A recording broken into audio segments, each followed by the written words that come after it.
안녕하세요. 존 버나드입니다. 자, 진짜 큰 세계적 흐름이 변화하고 있습니다. 제가 예전부터 경제를 봐드리면서 다극화 시대가 오고 있다. 여러분들에게 말씀드렸잖아요.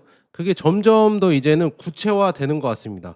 이제는 뭐 다극화 단체였던 여러 가지 브릭스나 여러 가지 협력 기구가 있었잖아요. 그중에 상하이 협력 기구도 예전에는 그만큼의 이런 뭐라고 하죠? 규모나 위용을 발휘 못했지만 이제는 점점 커지는 것 같습니다. 그리고 제가 서서히 강조를 드렸잖아요. 이제 어떤 힘의 흐름, 패권의 흐름, 아니면 경제의 흐름도 서에서 이제 동으로 오고 있다. 동양으로 오면서 러시아가 그걸 틀고 있었잖아요. 이제 동양 경제가 점점 더 커질 것이다. 그 중심에는 아마도 뭐 중국이 있지 않을까. 중국이랑 뭐 인도랑 러시아랑 이렇게 합쳐서 가지 않을까. 그래서 우리나라도 여기에서 진짜 잘 생각을 해야 됩니다. 어떻게 외교를 할지 이런 게 진짜 중요하거든요.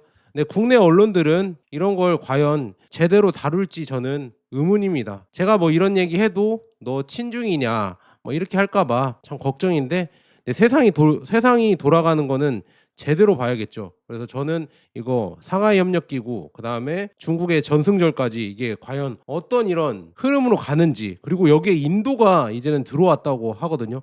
인도에 지금 참석, 뭐 7년 만에 인도의 모디 총리가 시진핑을 만났거든요. 그래서 이것도 진짜 엄청난 역사적 사건인데 한번 다뤄드리도록 하겠습니다. 자, 용과 코끼리의 만남, 28억 인구의 시장, 이제 둘이 합치면 28억이 가까이 되죠. 그래서 다극화 시대의 도래. 그래서 저는 강조 드리는 게, 요즘 뭐 금과 은 강조 드리죠. 그래서 여러분들 금과 은 사실 수 있을 때 사시는 게 아마 좋을 것 같습니다. 그리고 실물은 더더욱이네. 앞으로는 금과 은 실물은 더더욱 이제 프리미엄이 붙을 것 같다. 지금 뭐 금과 은 시세가 계속 폭등을 하고 있죠. 그래서 그런 내용도 한번 해드리고, 진정한 다극화 시대는 어떻게 될 것인가 이것도 얘기를 해드릴게요. 자, 지금 보면요, 금 선물이 3,530달러를 넘어가고 있어요. 이제 전고점을 거의 다 돌파하고 있습니다. 이거는 뭐 트럼프의 관세 정책, 그 다음에 다극화 시대의 도래, 그리고 트럼프가 이런 관세 정책과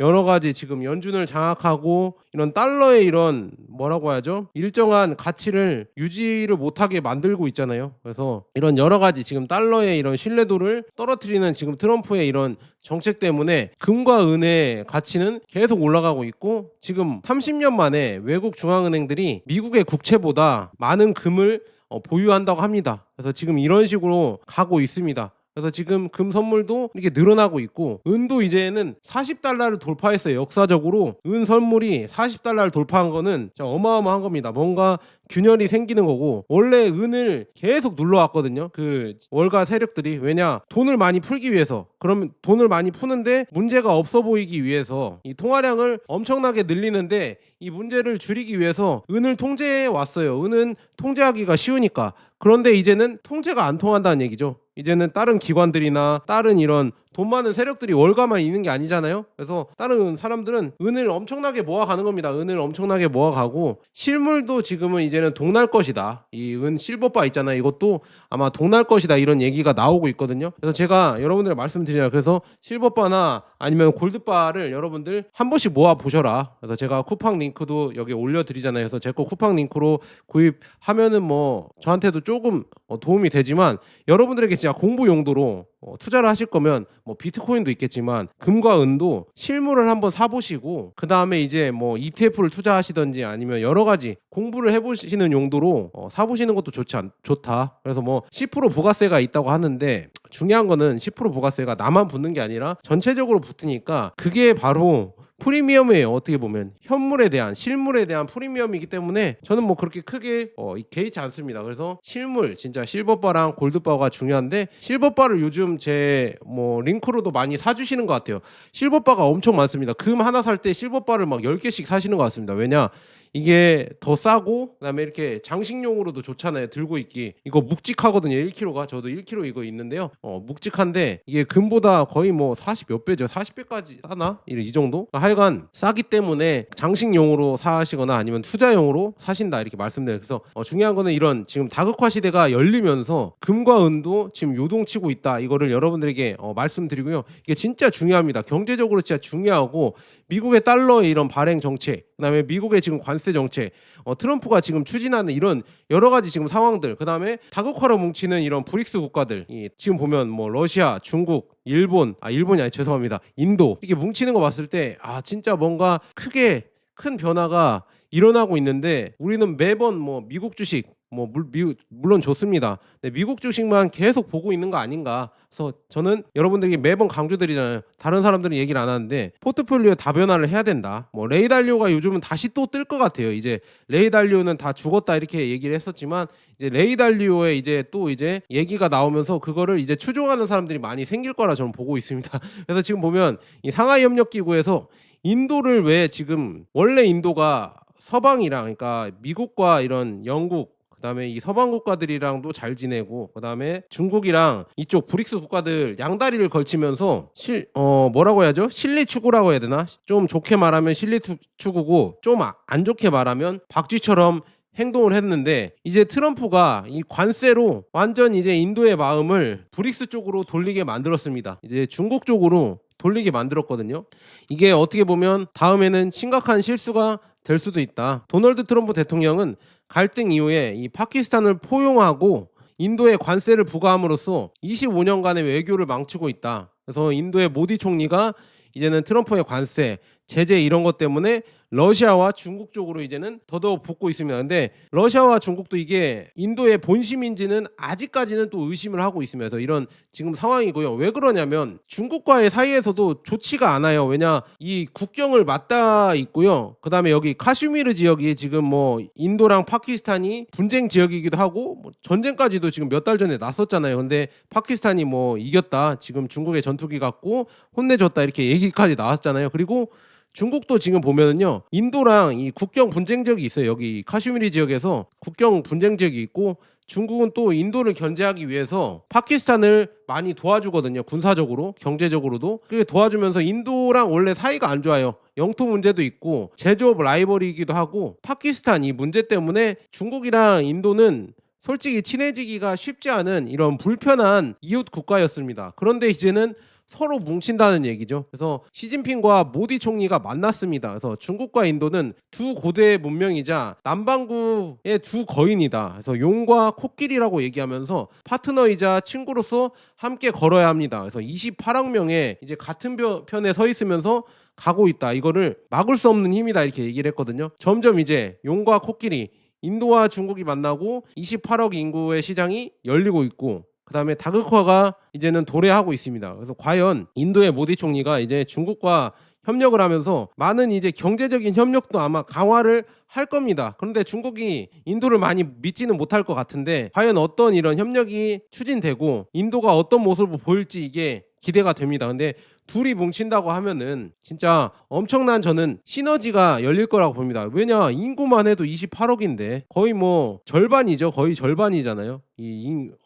지구의 인구의 절반이고 그렇게 된다고 하면 이 내수 시장만 해도 그냥 다른 데 수출을 안 하고도 돌릴 수 있는 이런 엄청난 규모다 이렇게 볼 수가 있고요. 그래서 지금 상하이 협력 기구가 이렇게 출범을 했고 이제 다시 회의가 열리면서 여기에 진짜 많은 주목이 되고 있습니다. 이제 세상이 점점 바뀌고 있다는 게 이런 여러 가지 모임에서도 이제 주목도가 달라지고 있습니다. SCO 정상회의, 상하이협력기구 정상회의가 예전에는 제가 주목도 안 했어요. 작년 이게 몇 년마다 열리더라. 자 한번 보도록 하겠습니다. 지금 2001년에 이렇게 열렸는데 지금 뭐 매년 거의 열리죠 이게. 그래서 이거 봤을 때 별로 저도 주목을 안 했는데 요즘 이제 엄청나게 주목이 되고 있다 이렇게 볼 수 있고요. 그래서 푸틴까지 지금 중국 텐진에 도착해서 상하이 정상회의, 상하이협력기구 정상회의를 하고 열병식, 중국의 정승전이죠. 여기까지 참석을 할 것이다 이렇게 나오고 있습니다. 그래서 이게 참 걱정이 좀 많이 됩니다. 그래서 러시아도 이제는 중국과 이 경제적으로 그다음에 뭐 기술적으로도 협력을 더 많이 할 것 같은 지금 움직임이 나오고 있고요. 이게 경제적이나 뭐 여러 가지 지금 지역적으로 그다음에 국제적, 지정학적이죠. 이런 게 엄청나게 커지는 지금 상황이다. 그래서 지금 상하이협력기구 2025 한번 보도록 하겠습니다. 자, 25회차입니다. 2001년부터 출범을 해서 매년 열리고요. 시기와 장소는 8월 31일, 그다음에 9월 1일까지 텐진에서 이번에 열린다고 합니다. 그래서 10개국이 참석을 하는데요.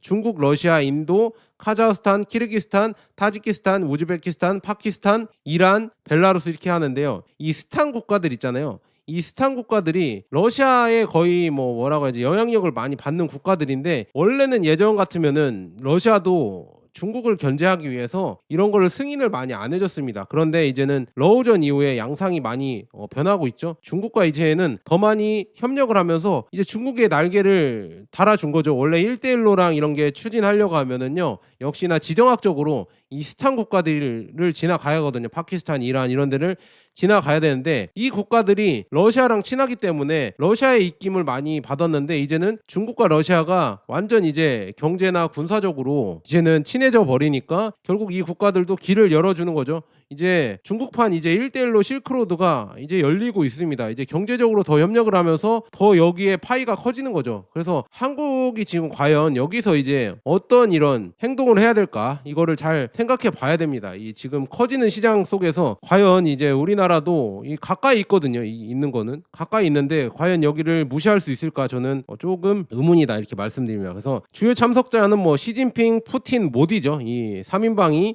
중요한 거고요. 20여 개국 정상과 10여 개국 국제기구 대표가 들어온다고 합니다. 그래서 주요 의제는 다자주의 확대, 텐진 선언, 그래서 SCO 향후 10년 발전 전략, 그다음에 전승 80주년 기념 성명 등이 있다고 합니다. 그래서 이렇게 지금 국가들 나와 있죠. 뭐 키르기스탄, 우즈베키스탄, 타지키스탄, 카자흐스탄, 러시아, 몽골, 뭐 중국, 이렇게 옵서버 국가랑 회원국들이랑 이런 게 있거든요. 이제는 점점 더 여기 규모가 커질 것 같다. 여기랑 브릭스랑 또 유라시아 협력기구 뭐 이런 게 있겠죠. 이런 데가 점점 커지는데, 여기에 키 메이커가 원래는 러시아였거든요. 근데 이 러시아가 이제 중국의 이런 손을 들어주면서 점점 더 커지고 있습니다. 그래서 제가 중국 주식이나 이런 거 투자하는 이유도, 그리고 금이랑 은을 투자하는 이유도 이런 지금 다극화 시대가 열리고, 네, 중국의 영향력이 점점 더 커지니까 여러분들에게 이런 변화를 알려드리는 거거든요. 그런데 뭐 모르겠습니다. 이거를 빠르게 여러분들이 보시고 변화를 하실지는 모르겠습니다. 그래서 이런 거 한번 보시면 정말 재밌고요.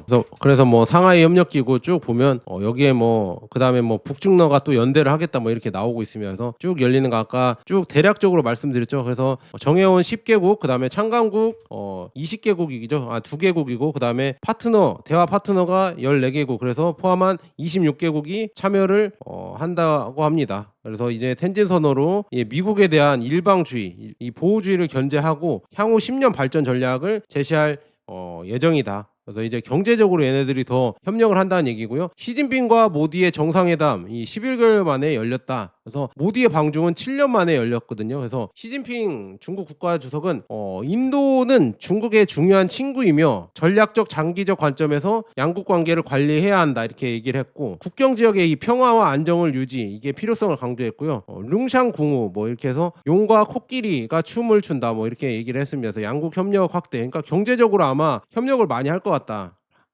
라인드라 이 모디 총리도 중국은 경쟁자가 아닌 동반자라고 이렇게 관계 개선 의지를 표명했고, 그다음에 중국과 인도 직항 노선을 재개한다 추진을 하고 있고, 국경 문제는 공정하고 합리적으로 해결해야 한다고 강조를 했다. 그래서 이렇게 지금 양국 간에 원래 좋지 않은데 이제 점점 트럼프 행정부가 이 고율 관세 압박을 하면서 인도가 다시 중국에 접근을 하려고 하고 있습니다. 그래서 이번 회담으로 과연 인도와 중국이 관계 복원이 됐는지, 이게 첫걸음이 될지 이거를 기대해 보시면은 좋을 것 같다 이렇게 말씀드리고요. 러시아와의 이제 연계도 있죠. 이 푸틴 대통령이 약 1년 3개월 만에 중국에 방문을 해서 3명의 부총리와 그다음에 10명의 장관, 그다음에 대기업 대표단들을 데려간다고 하죠. 이거면 결국에는 경제적 협력이 점점 커질 것이다. 그래서 중러 밀착이 이제는 점점 더 되고 있습니다. 그래서 이제 공정한 다극 질서의 구축하면서 미국을 대항해서 뭐 이런 걸 한다는 얘기죠. 그래서 이런 경제가 점점 커질 것이다. 이렇게 나와 있으면 시진핑 푸틴 정상회담 예정이고, 모디 푸틴도 이제는 정상회담, 왜냐 러시아산 원유를 지금 계속 인도가 수입을 하면서 엄청나게 이득을 보고 있잖아요. 그래서 그거에 대한 내용도 하고요. 그다음에 이제는 시진핑이랑 푸틴은 뭐 여러 가지 다자주의의 협력을 강화하겠죠. 이거 하면서 정말 재밌어진다. 최근 인도가 지금 러시아산 원유 수입에 대해서 50% 고유 관세를 부과하면서 지금 이런 문제가 커지고 있잖아요. 그래서 인도 러시아 간의 에너지 협력 강화 이게 주요 의제로 떠올 것이다. 이 다극 질서, 다극화 시대가 점점 더 열린다. 그래서 SCO의 회의 의제 및 전망을 보면은요, 야, 저 이것도 재밌습니다. 그래서 얘네 지금 큰 중국, 러시아, 인도가 이제 뭉친다는 얘기고 여기에 브릭스까지 더해지면서 점점 이제 국제 질서가 다극화 흐름으로 점점 더 가고 있다. 이런 흐름을 여러분들 예측을 하시고 투자하실 때도 제가 늘려놓으라고 말씀드렸죠. 뭐 금과 은, 뭐 어떤 분들은 비트코인까지 얘기하는데 뭐 그것도 뭐 저는 뭐 세모지만 비트코인도 모아 가신다고 하면 반대는 안 합니다. 왜냐? 다국화 질서가 이제 들어오니까. 그다음에 달러에 대한 이런 신뢰도가 점점 줄어들고 있으니까. 만약에 진짜 아예 진짜 뭐라고 해야죠? 극단적으로 갔을 때 지금 중국과 러시아, 인도가 이제는 미국과 교역을 안 하겠다. 달러를 안 쓰겠다 이렇게 아예 나온다고 하면 과연 어떻게 될 것인가. 이 30억 이상의 인구를 가진 이쪽 이 상하이 협력기구 얘네들이 이제 안 쓰겠다 하면은 엄청난 이런 시장이 줄어드는 거거든요. 달러 입장에서는. 그렇게 된다고 하면 금과 은의 가치, 우리는 뭐 다른 거 얘기 안 하죠. 금과 은의 가치 이게 얼마나 더 튈까 이거를 여러분들 생각해 보시면요 정말 이런 큰 그림이 보이실 거다. 그래서 그 다음에 여기에 북한까지 요즘 지금 우리가 애써 무시하고 있지만 이 북한의 이 지위가 점점 올라가고 있는 것 같아요. 이것도 참 우리 입장에서는 조금 뭐라 하지 신경이 쓰이는데 조금 배가 아프고 좀 뭔가 신경이 쓰이거든요. 그래서 중국의 전승절 때 이제 80주년에 아마 열병식 때 김정은 북한 이 사람이 이제 참석을 할 것 같다. 김정은이 참석할 것 같은데 참석을 해서 아마 시진핑 왼쪽 자리에 아마 올 것 같다. 예전에 우리가 거의 10년 전이죠. 박근혜 대통령이 이때 참석을 했었죠. 근데 이제는 북한의 김정은이 참석을 합니다. 참 이거 보면서 모르겠습니다. 뭔가 이거 이쪽에서도 우리가 좀 명함을 내밀 수 있어야 되는데 참 양다리 우리는 걸쳐야 되는데 힘들겠죠. 미국의 이제 눈치를 봐야 되니까 참 모르겠습니다. 뒤로 우리가 외교적으로 이쪽에 뭐 서한을 보내거나 아니면 좀 우리는 이렇게 몸은 갈 수 없지만 마음은 거기에 보냈다 뭐 이렇게 하면서 이게 과연 이렇게 실리 외교를 할지는 모르겠습니다. 그냥 중국을 보면 우리가 맨날 중국은 망해야 되고 이렇게 얘기를 하니까 과연 그게 될지는 모르겠고요. 그다음에 군사적 상징성도 있습니다. 이 열병식은 약 70분간 진행이 되고요. 그래서 중국은 이 자리에서 최신 전략 무기를 공개할 계획입니다. 그래서 핵무기 탑재 가능한 무인 잠수정, 뭐 AJX 뭐 002 이게 하고 스텔스 공격 무인기 FH-97 뭐 이것도 공개를 한다고 하거든요. 그래서 지금 보시면은요, 러시아가 여기에 또 이제는 협력을 해주고 있습니다. 원래 중국 입장에서는 이 지금 항공기 이쪽 엔진을 미국 거를 갖고 와서 보잉인가 아니면 로키드 마틴 어디죠? 하여간 미국 쪽 엔진을 가져와서 이 항공기 조립을 해서 만들어냈었거든요. 코맥이라고 해서 C919. 근데 이제는 미국에서 이 제재 때문에 엔진이 안 들어오는데요. 그거를 이제 러시아가 기술을 공유하면서 러시아 엔진을 준다고 합니다. 그래서 거기에서 이제 러시아 내 엔진을 달고 이제는 항공 사업을 한다고 하거든요. 이런 거 봤을 때 이런 것도 이제 점점 더 뭉치겠구나 이렇게 볼 수가 있습니다. 그래서 아까 뭐 상하이 협력기구 이거 쭉 8월 30일부터 9월 1일까지 20명 이상의 세계 지도자들이 모여서 뭔가 이렇게 큰 회의를 연다. 그래서 텐진에서 열리고요. 베이징에서 또 열리는 2차 세계대전 종전기념 이 전승절이죠. 이것도 시진핑, 모디, 에르도안 대통령, 터키까지 오거든요. 페제키스탄 대통령도 오고 이렇게 오면서 이제 터키는 상하이 협력기구는 아니고 이 전승절에 참석을 한다고 합니다. 그래서 튀르키예가 여기에 이렇게 참석을 하면서 과연 어떤 모습을 보일까 이것도 조금 기대가 되고요. 그다음에 모디 인도와 중국의 이제 관계가 이제 개선될 것인가, 그리고 중국의 재생 에너지, 그다음에 인프라, 반도체 투자 이게 어떻게 될 것인가 이것도 기대가 되고, 인도 파키스탄의 긴장 완화가 논의될 것인가 이것도 기대가 많이 된다. 그다음에 시진핑과 푸틴, 그래서 지금 보면 미국 관계, 그다음에 우크라이나 산업 거래 뭐 이런 거를 여러 가지 할 것이다 해서 경제적으로 이제 더 많이 밀착을 하겠죠. 지금 중국과 러시아가 더 많이 경제적으로 아마 밀착을 할 거라고 저는 보고 있습니다. 군사적으로는 모르겠지만 경제적으로 이제 엄청난 밀착을 할 거다 저는 그렇게 보고 있고, 이제 모디와 푸틴이 또 만나면서 러시아 석유, 미국 관세 이런 거를 여러 가지 논의를 하겠죠. 그다음에 SCO 상하이 협력기구는 지구 인구의 절반이다. 그리고 유라시아가 이제 부상을 하고 있고요. 지도자들은 워싱턴의 규칙에 따라 행동하지 않고 이제는 힘의 균형을 얘기하고 여기에선 지금 뭐 다자간주의 그다음에 평등을 엄청나게 강조를 하거든요. 그다음에 이제 내정에는 관심 이렇게 뭐라고 하죠? 내정에 대해서는 이렇게 뭐라고 하죠? 오지랖을 부리지 마라. 이게 이렇게 뭐라고 하죠? 그렇게 참여를 하지 마라. 참관을 뭐 이렇게 하지 마라. 이런 거 있거든요. 그래서 서로 이제는 챙겨주면서 이제 경제적으로 더 협력을 한다는 이런 주의입니다. 그래서 이게 참 중요하다 이렇게 말씀드립니다. 그래서 이렇게 보시면 될 것 같고, 그다음에 저는 여기에서 이제 지금 중국과 러시아의 이런 협력이 더 엄청나질 것 같다. 그래서 4년 만에 양국 무역 규모는 1,000억 달러를 증가하고 지금 중국과 러시아는 최대 교역국이고 최대 대외 무역 파트너 뭐 5위다 뭐 이렇게 나와 있습니다. 그리고 러시아는 여전히 중국의 최대 석유 및 가스 공급국입니다. 그래서 시베리아의 힘이다. 파이프라인은 2019년 이후 이미 1,000억 입방미터의 이상을 공급했다. 그래서 푸틴 대통령은 2027년 극동 루트라고 불리는 또 다른 가스 루트를 시작할 계획이다. 이제 유럽에서 서쪽에서 이제 동으로 이제 넘어오고 있다니까요. 이런 중국이랑 러시아가 협력하고 여기에 이제는 북한까지 들어오면서 이제 이 LNG 가스파이프 이런 게 이제는 아시아로 들어오고 있습니다. 러시아에서 이제는 러시아가 이제 유럽에서 아시아로 이제 피벗을 하면서 이제 점점 넘어오고 있다. 근데 여기에서 지금 여기 보면 이렇게 나와 있죠. 일본은 아마 이렇게 캄차카반도에서 아마 받을 겁니다. 위쪽 홋카이도로 이렇게 해서 이제 가스를 받을 생각인 것 같고, 우리나라도 과연 이 가스관이 우리나라에도 이렇게 올 것인가? 이렇게 북한을 지나서 오든 아마 북한을 지나서 오는 게 가장 싸죠. 해상 파이프라인보다. 그래서 이런 것도 결국엔 북한이 승인을 해줘야 돼요. 중국이랑. 근데 과연 이거를 승인을 해줘서 우리나라에도 깔 수가 있을까? 그러면은 우리나라랑 북한이랑은 종전 선언을 해야 되거든요. 과연 이런 여러 가지 여기에 지금 트럼프가 관여를 할 것인가, 이것도 정말 궁금하다. 이재명 대통령이랑 얘기를 했었잖아요. 그래서 과연 그런 얘기가 잘 나눠지고 푸틴이랑 또 트럼프랑 얘기가 잘 나눠진다고 하면요, 과연 어떻게 될 것인가. 이것도 자, 우리나라 이 지금 경제와 앞으로 이제 안보 그다음에 역사적인 이런 지금 상황 엄청 중요하거든요. 만약에 이런 북한 길이 열린다고 하면 우리나라 경제도 진짜 이 제2의 도약을 할 수 있을 이런 기회가 생깁니다. 이런 걸 여러분들 잘 보셔야 됩니다. 그래서 한반도가 진짜 중요한 게 위치적으로도 강대국들이 옆에 있기 때문에 우리나라는 진짜 이거를 잘 이용하면 엄청나게 커질 수도 있고 기회가 엄청나게 열린다. 그러니까 한국이란 나라는, 그러니까 북한은 진짜 어떻게 보면 얘네들이 고립을 하면서 못 살게 됐었잖아요. 근데 북한이나 한국이나 이 위치적으로 봤을 때 진짜 못 살기가 어려워요. 왜냐, 여기 보세요. 중국 그 자원의 무한인 러시아, 그리고 군사 강국인 러시아, 그다음에 일본, 그다음에 저쪽 멀리에 있지만 우리의 이 우방인 미국까지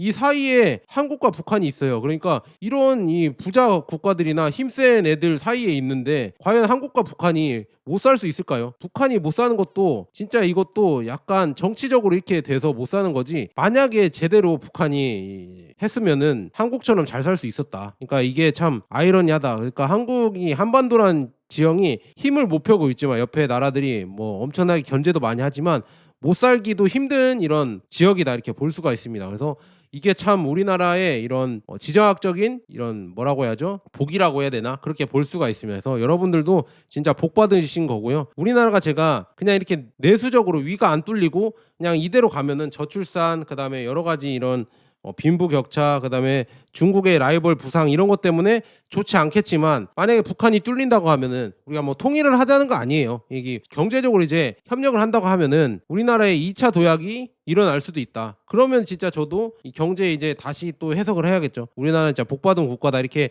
해석을 할 텐데 아직은 그렇게까지 안 되고, 그거는 우리의 희망 사항이니까 아직은 거기까지는 얘기를 못 해드린다. 알아들으셨죠? 자, 계속 가보도록 하겠습니다. 그래서 이제 진짜 상하이 협력기구가 열리고 이렇게 커진다고 하면 러시아와 중국의 이 브릭스 이 단결 구조가 점점 더 커지고 있다, 이걸 볼 수 있고요. 그다음에 전승절에서 아마도 중국은, 제가 이것도 중국 방산이 뜬다 이렇게 말씀드린 게 아마 최신식 무기, 뭐 드론이나 무인 장비, 그다음에 신형 이런 탱크까지도 나온다고 하거든요. 그다음에 이제 로봇이랑 연계해서 이 보병이나 아니면 로봇 연계된 드론, 그다음에 로봇 개 뭐 이런 거에 엄청나게 휴머노이드 로봇 뭐 이런 게 보일 겁니다. 이런 걸 공개하면서 최신식 무기를 공개하면서 아마 기술 과시를 할 겁니다. 이렇게 된다고 하면 진짜 엄청난 이제 또 파장이 일어날 것 같다, 이렇게 저는 여러분들에게 말씀드립니다. 그래서 이게 참 점점 이제 뭔가 큰 변화가 오고 있다, 이런 걸 여러분들 계속 느끼셔야 됩니다. 그런데 우리나라 언론들은 막 이렇게 얘기하잖아요. 뭐 까불던 시진핑이 까불던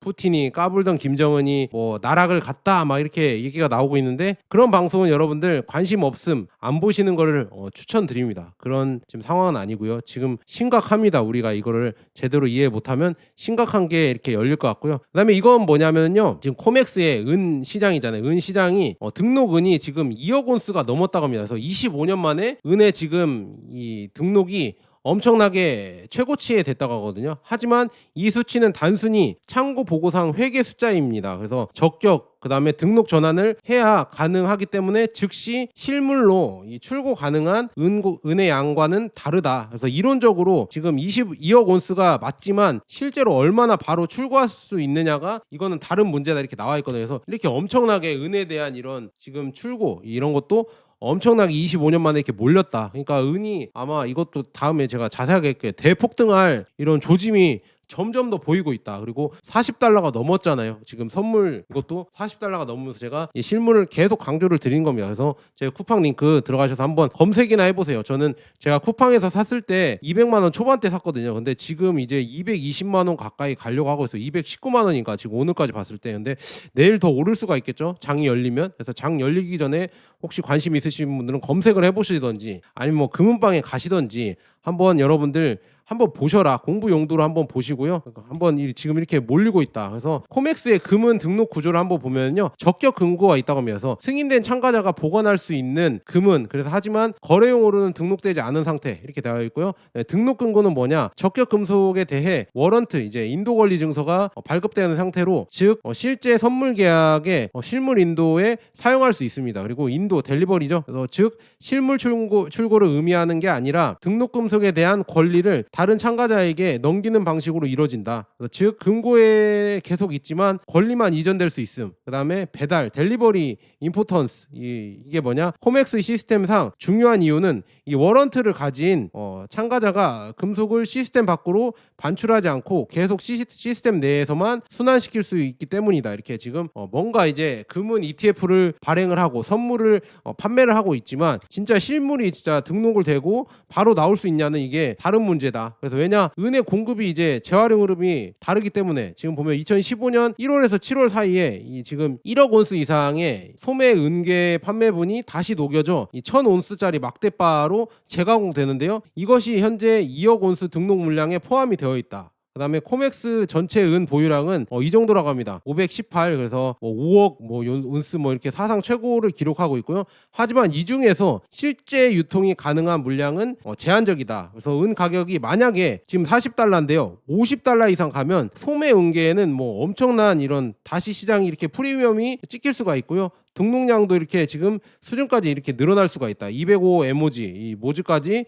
이 수준으로 늘어날 수 있다는 전망이 있다. 어마어마하죠. 그러니까 실물이 이제 부족할 가능성도 있습니다. 이런 격차 때문에. 그래서 등록된 2억 온스에 있다고 해서 바로 은이 풍부하다는 의미는 아닙니다. 상당한 부분은 소매용 은계를 다시 녹여 재편성한 것으로 이제 즉 실제 산업 투자 수요에 맞춰 바로 인출되기가 어렵다. 이제 수요가 몰리면은요 진짜 엄청나게 올라갈 가능성이 크다 이렇게 나와 있으면서 코맥스 이 숫자는 좋아 보이지만 실물 유동성 이런 게 여전히 얇고 즉 큰 참가자에게 실물 인출을 요구하면 시스템이 압박을 받을 수 있다. 이런 게 나와 있죠. 그래서 겉보기에는 코맥스는 지금 은 재고가 풍부해 보이지만 현실적으로 실물 부족 가능성이 크게 제기가 되고 있다. 지금 이렇게 나와 있으면서 실물이 이제 크게 없을 수도 있다. 이렇게 격차가 생길 수도 있다. 이런 얘기가 나오는 겁니다. 그래서 이런 지금 금과 은의 시대가 점점 오고 있고요. 다극화의 시대가 오고 있습니다. 이 3인방이 이제 뭉치면서 과연 어떤 시대가 열릴까? 여기에 이제는 세계가 더 많이 집중을 할 거라고 저는 보고 있거든요. 이런 세상이 지금 바뀌고 있는데 우리나라 언론들이 과연 주목을 할지는 미지수다. 그래서 트럼프의 관세 정책이 과연 이렇게 유용하게 작용을 할 수가 있을까? 오히려 다극화 시대를 부추기는 게 아닌가? 이런 걸 여러분들 잘 생각해 보셔야 됩니다. 이 국가들이 이제 경제적으로 더 협력을 하고 밀착을 한다고 하면은요, 이 달러가 진짜 점점 뭔가 위기가 발생하는 거 아닌가? 점점 저도 걱정이 좀 많이 됩니다. 그래서 제가 미국 주식을 거의 뭐라고 해야죠? 신봉하다시피 많이 투자를 하고 있는데 이것도 이제 점점 줄여가면서 포트폴리오를 진짜 금과 은, 비트코인, 그다음에 중국 주식 이런 걸로 다변화 시켜야 되지 않을까? 저는 미국 주식도 당연히 갖고는 갑니다. 하지만 그래도 아마 다변화시켜야 되는 게 맞고요. 그다음에 채권에 대해서는 미국 채권에 대해서는 진짜 저는 거의 투자를 안 하는 게 좋지 않을까. 이 장기채 특히나 단기채는 몰라도 장기채는 뭐 20년, 30년 뭐 이런 미국 국채가 20년 뒤에도 30년 뒤에도 미국이 진짜 영원히 뭐 경제가 좋고 계속 잘 돌아갈 수 있을 이런 신용도가 있냐 이거를 한 번씩 여러분들 생각해 보셔라. 물론 있을 수도 있겠죠. 하지만 그거에 대한 이 신용도가 맞는 것인지 이 금리가 맞는 것인지 투자에 이게 이득이 맞는 것인지 이걸 한번 이익이 맞는 것인지 따져 보셔라 이렇게 말씀드리고요. 이제 점점 이제 이 상하이 협력기구가 커지고 이제 여기에 브릭스까지 이렇게 커지면서 이제 뭔가 변화가 크게 오고 있고요. 그다음에 트럼프의 상호관세가 1, 2심 결과가 지금 나왔는데요. 1월에 지금 연방국제무역법원에서 지금 관세 무효 이렇게 나왔고요. 2심에서 8월에 이제 연방 순회 항소법원에서 대통령령으로 관세 부과는 불가하다. 그래서 10월 14일까지 관세 효력은 유지되지만 지금 이제 또 불가라고 나왔거든요. 그래서 이것도 참 내부적으로도 미국 내부적으로 이게 참 걱정이 많이 된다. 그래서 이런 시대가 지금 점점 변하고 있고요. 용과 코끼리가 만나면서 이제 점점 커지고 있다. 이것도 여러분들 잘 보셔라 이렇게 말씀드립니다. 자, 여기까지 좋은 번화됐으면 여러분 긴 영상 시청해주셔서 정말 감사합니다.